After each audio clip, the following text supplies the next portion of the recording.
Hi everyone, welcome back to our channel. ఎలా ఉన్నారని అందరూ బాగున్నారా? మేము కూడా చాలా బాగున్నాం. మీరు కూడా బాగుండాలని మనసారా కోరుకుంటున్నాను. ఇక మమ్మల్ని ఎంతగానో ఆదరిస్తున్న మీ అందరికీ కూడా పేరు పేరున ధన్యవాదాలు తెలియజేస్తున్నాను.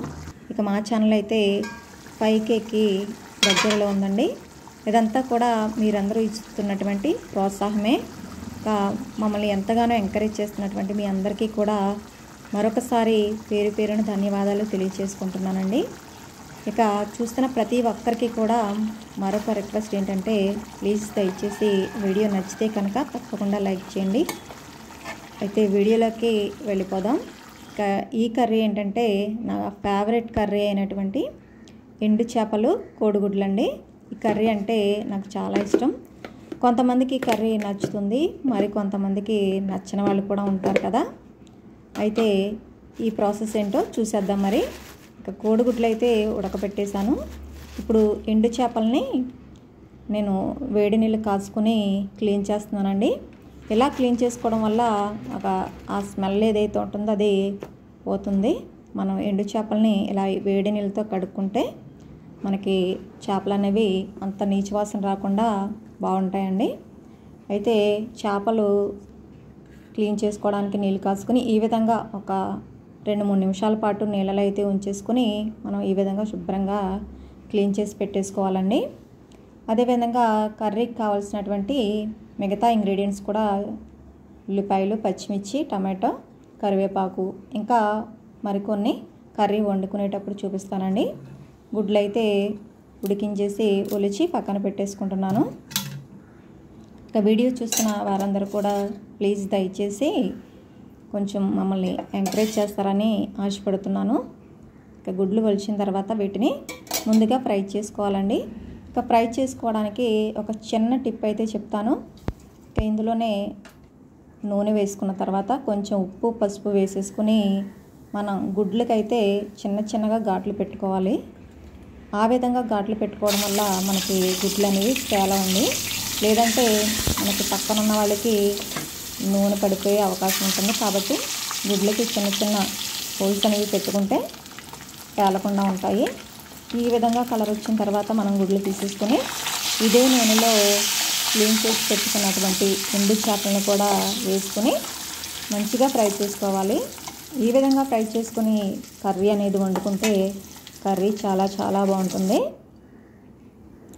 ఆల్రెడీ చాలామందికి కర్రీ తెలిసే ఉంటుంది. కొంతమంది ఇప్పుడిప్పుడే వంట నేర్చుకునేటటువంటి వారు కూడా ఉంటారు కదా. వాళ్ళ కోసం అయితే నేను ప్రత్యేకంగా దీన్ని చేయడం జరుగుతుందండి. ఎండు చేపలు కూడా వేపేసుకున్న తర్వాత తీసేసుకుని అదే నూనెలో మనకి ఉల్లిపాయలు కూడా వేసేసుకొని ఉల్లిపాయ, పచ్చిమిర్చి, కరివేపాకు కూడా వేసేసుకొని ఇక మగ్గేంత వరకు వేసుకుందాం. ఈ కర్రీకి అయితే కొంచెం ఎక్కువ ఆయిలే పడుతుంది. ఈ ఉల్లిపాయలు వేగిన తర్వాత ఇందులోనే కోసి పెట్టుకున్నటువంటి టమాటో ముక్కలు కూడా వేసేసుకుందాం. ఇది నాటు టమాటాలు అండి. ఇలా నాటు టమాటాలతో కోడిగుడ్లు, ఎండు చేప కర్రీ వండుకొని చింతపండు పులుసు వేసుకొని వండుకుంటే అసలు కర్రీ చాలా చాలా బాగుంటుందండి. ఒక మెతుకు ఎక్కువే కానీ తక్కువ తినరు. చాలా చాలా టేస్టీగా ఉంటుంది. నాకైతే చాలా ఇష్టం కాబట్టి నేను అలా చెప్తున్నాను. కర్రీ నచ్చే వాళ్ళు ఉంటారు, నచ్చని వాళ్ళు ఉంటారు. కాబట్టి నాకు ఇష్టం కాబట్టి నేను అలా చెప్తున్నానండి.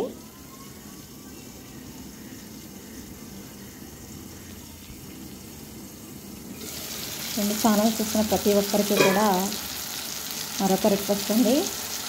చూస్తున్నారు కానీ సబ్స్క్రైబ్ చేసుకోవడం లేదు.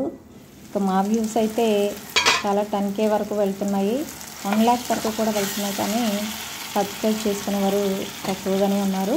ఎందుకంటే నచ్చితే మాత్రం తప్పకుండా సబ్స్క్రైబ్ చేసుకుంటారు. కానీ మనం అడగకపోతే ఎవరో సబ్స్క్రైబ్ చేసుకోరు కదా. అందుకని మరొకసారి అడుగుతున్నాను. ఇక టమాటాలు కూడా వేగిన తర్వాత ఇందులోనే రుచికి సరిపడా ఉప్పు, కారం, పసుపు వేసేసుకుందాం. ఎందుకంటే ఎండు చేపల్లో కొన్ని చేపల్లో ఉప్పుగానే ఉంటాయి. కాబట్టి ఈ ఎండు చేపలు వండుకునేటప్పుడు కొంచెం జాగ్రత్తగా ఉప్పు అనేది చూసుకోవాలండి. ఇక ఇవి వేసుకున్న తర్వాత నూనె పైకి ఈ విధంగా వచ్చిన తర్వాత పెద్ద సైజు నిమ్మకాయ ఇంకా చింతపండు వేసేసుకొని